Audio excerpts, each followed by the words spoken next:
Hey, I'm AdrenaLyn with AdrenaLyn Skating, and this is a presentation of Trail Skating 101.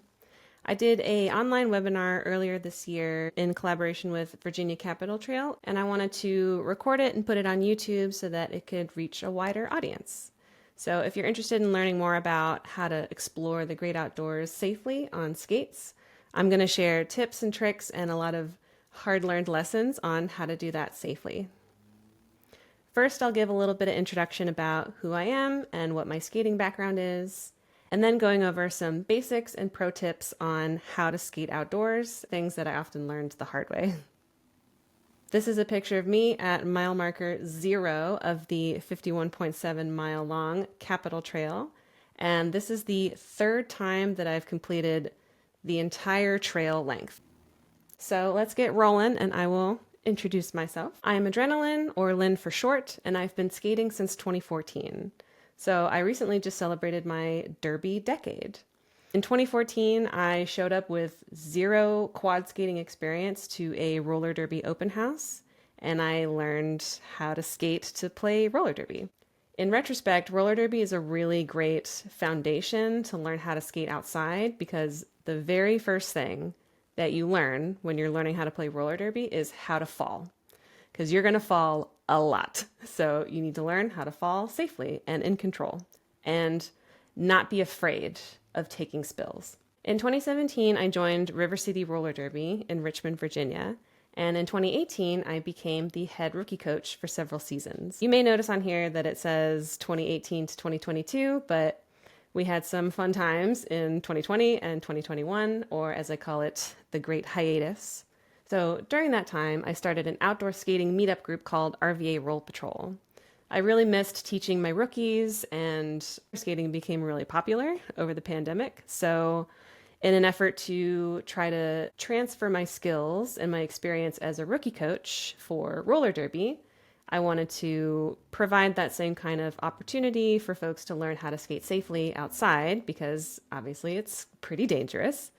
And the group has been rolling ever since. In 2022, when our league came back from hiatus, I was president of the league. It's a 501c3 nonprofit, as many roller derby leagues are structured. So I was the head of the board during our revival year coming back from the pandemic. In 2023, I stepped up to start learning how to be an official, a roller derby referee, which is also an on-skates position. And as of now, I am still the head ref for the league.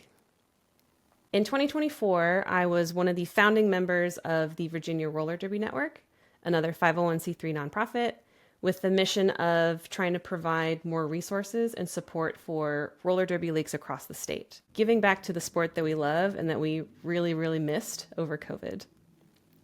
So as of now, I have spent 10 plus years in roller derby, either as a player, a coach, leadership positions, or an official.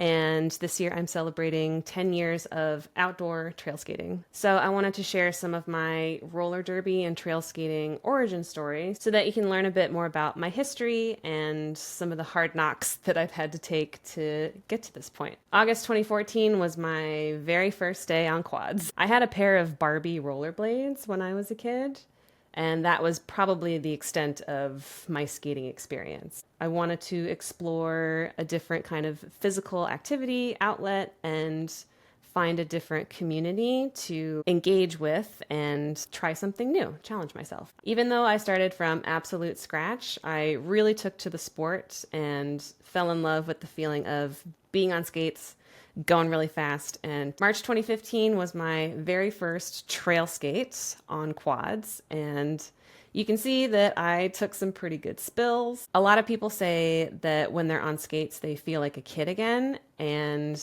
I think that harkens back to memories of being dropped off at the roller rink and skating with our friends, birthday parties, skating outdoors. So the feeling that I get when I'm on skates, either indoors or outdoors, is that kind of pure joy, floating happiness, even if it comes with some hard falls. At this point, the Capitol Trail was still under construction, being paved and pieced together bit by bit. And this year, in 2025, the Capitol Trail is also celebrating its 10-year anniversary. So it's really cool to be involved as a skating ambassador and helping support this resource that's given me the opportunity to push myself both physically and mentally and build this community of skaters across the state. In all of these pictures, I'm at mile marker 26, which is pretty much exactly halfway through the trail. And my jersey number is 26, so it's a very serendipitous, special mile marker that I always try to hit when I'm out on the trail. 2019 was the first time that I completed the entire trail from 51.7 to mile marker 0, and it took me about 8.5 hours. In 2020, there was an online skate challenge to do a full marathon, either all in one shot or mile by mile. And I picked a random day in July to go out and bang out 26 miles after having been off skates for a couple of months, since everything was shut down during COVID. In 2022, I skated the entire trail for the second time with a small group of my derby teammates. And in 2023, I completed the trail for the third time. When I first tried to tackle the entire 51.7 miles of the Capitol Trail, this is one of the diagrams that I drew to try to chunk up how I was going to train. Most patrons out on the trail are either cyclists or joggers, and we're really trying to put in an effort to bring more skaters out onto the trail. The trail is fully paved, all 51.7 miles, but obviously you need to take a different approach than you would if you're wearing sneakers or if you're on a bike. These are some of my notes of how to approach the trail if you're on skates. The first section in Great Shiplock Park, there is a really, really big hill that you either have to go up or you have to be super careful coming back down. Most of the trail is relatively flat and pretty easy, with a couple of gentle rolling hills to get some hill bombing experience and some cardio coming back the other side. But there are a few blind turns and some pretty serious hills that, if you want to learn how to skate the trail safely, those features definitely need to be respected. There's also a lot of spots on the trail where there's traffic crossings too, going from one side of the road, crossing over to the other, knowing how to safely navigate traffic and trail crossings. If you're on roller blades or inline skates, bridges aren't usually as big of an obstacle. But quad skates, since you have 8 wheels, kind of like little cars on the bottoms of your feet, bridges take some practice to get used to as well. The Chickahominy Riverfront Park, towards the end of the trail, has a very large bridge over that river, making sure that you have enough strength in your legs because you might get speed wobbles. And then mile marker 0 takes you to historic Jamestown Settlement, which also has a brewery at the end. Celebrate with some good carbs at the end of a long, hard trail skate. I like showing this picture because these black and white lines that are on the pavement are the plastic of my protective gear. So if I wasn't wearing protective gear, this would be a very different looking picture. So I want to give you some trail safety and skate basics so that you can get out there and skate safely, train for a long time, and work up those skate skills. For me, when I skate outside, a helmet and knee pads is non-negotiable. I always have my head and my knees protected. Mainly because when I first started learning how to skate with roller derby, some of the first skills that we learn is taking a one knee fall, double knee slide. It's a very natural response to fall on my knees when I'm going down. Most skaters that stay indoors or do jam skating, dance skating, artistic skating, they will have a heel in the back of their boot. This puts your weight forward in your feet a little bit more, and it gives your body a different kind of stance when you have your heels up a little bit. In roller derby, most of our derby style skates have a flat heel, and that's to give us more control and more safety with our full contact aspect of the sport. The durometer of wheels refers to the hardness of the wheel. So if the number is higher, 90, 100, those are going to be really hard, almost like plastic feeling wheels. And on the softer side of the scale, with 82s, 74s, those are going to be the more gummy, sticky kind of wheels that will give you a more comfortable ride, especially on paved surfaces.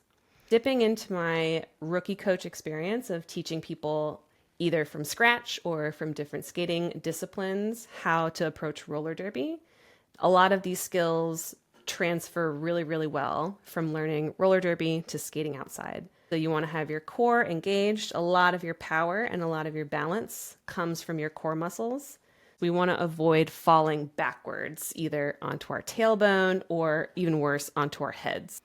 Learning how to slide outside. If you have protective gear, that's going to make that a little bit easier. If you fall on a limb, you want to make sure that you're able to slide out so that something doesn't get stuck and broken underneath you. Bailing into the grass. The grass is your friend. Knowing when it's time to bail. Purposefully taking those dives into the grass so that when it's time and you're not expecting it, your body has that reactivity already in place. Stopping is a very important skill to have when you're outdoors. If you're on inlines, usually you won't have the brake at the back of your skate. So knowing how to do some quick stops like plows, hockey stops, T-stops where you're kind of dragging your skate behind you. But keeping in mind that the more that you drag your skate and your wheels, the more wear and tear that your wheels are going to experience. With quad skates, a lot of folks keep their toe stops in, especially for roller derby, being able to turn around, turn on your toe stops so that you can come to a stop when you need to. One of my favorite things about skating outdoors is bombing hills. But again, that comes with practice and commitment. Commit to going downhill, taking a nice soft stance, staggering your feet so you have a little bit more control front and back instead of just side to side. One-footed balance. I think this is kind of the dark horse of skating skills, being comfortable on one foot. And then obviously jumping and rolling over obstacles, rolling over cracks and bumps on the sidewalks or in the streets. One of the first skills that you should probably get comfortable with is how to change your wheels so that you can have a set for indoor skating and then having a set of outdoor wheels that you can switch into for trail skating. I've skated on a lot of these different kinds of wheels, and having Atom Pulse #1 at the top of the list, I would agree. I've been skating on Pulses for probably 7 or 8 years, and I've only had to go through like 2 sets of wheels. They're wide wheels and they're bigger, so you want to make sure that when you're looking for the best outdoor wheels for your setup, that they'll actually fit onto your skates. Also, a lot of outdoor wheels come in light up variations. Skating at night with light up wheels is a very magical experience. And down at the bottom, Sonar Zens are another good hybrid wheel. It's a little bit smaller in the 85 range, more speed, but less grip outside. I think Sonar was bought out by Radar, so they might be Radar Zens if you're looking for those online.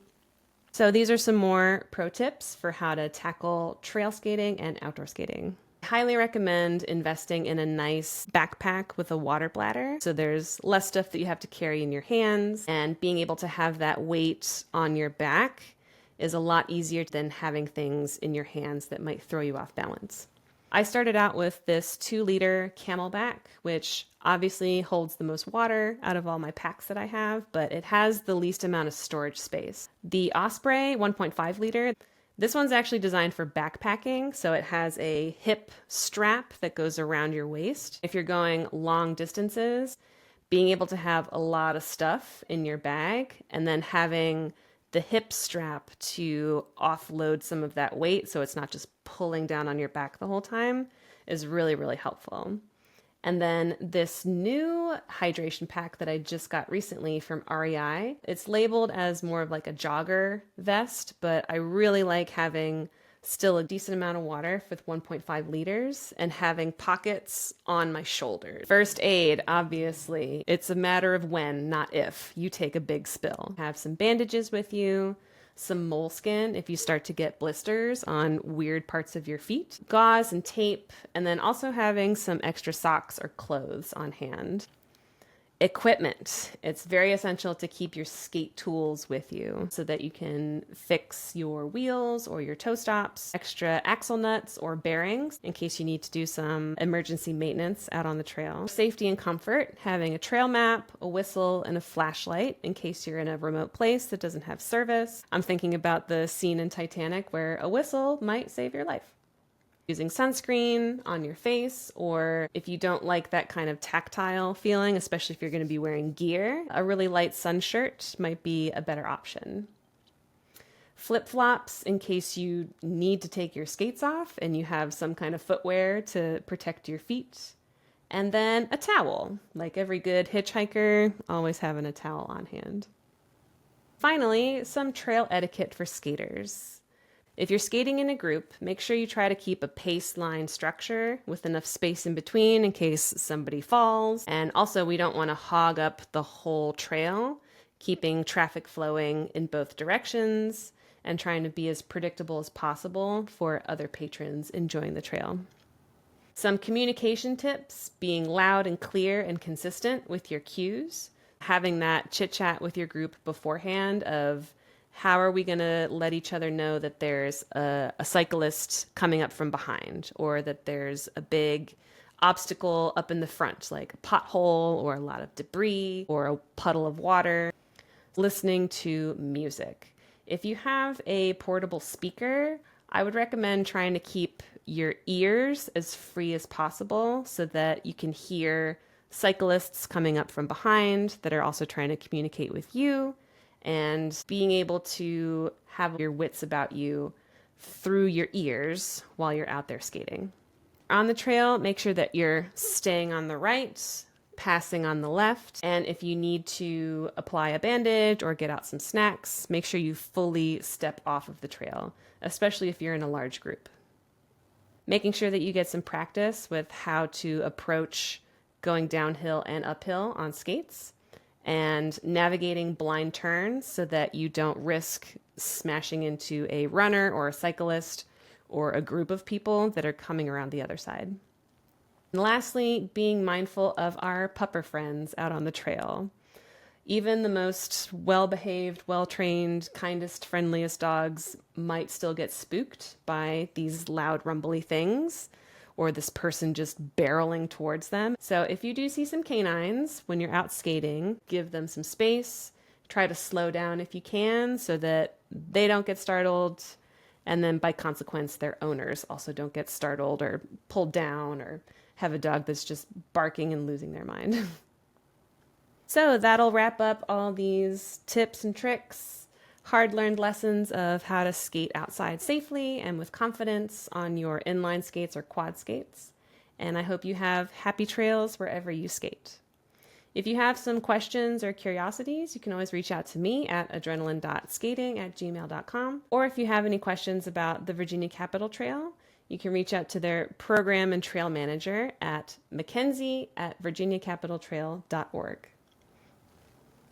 Thanks so much for sticking around to the end, and I hope to see you out on the trail.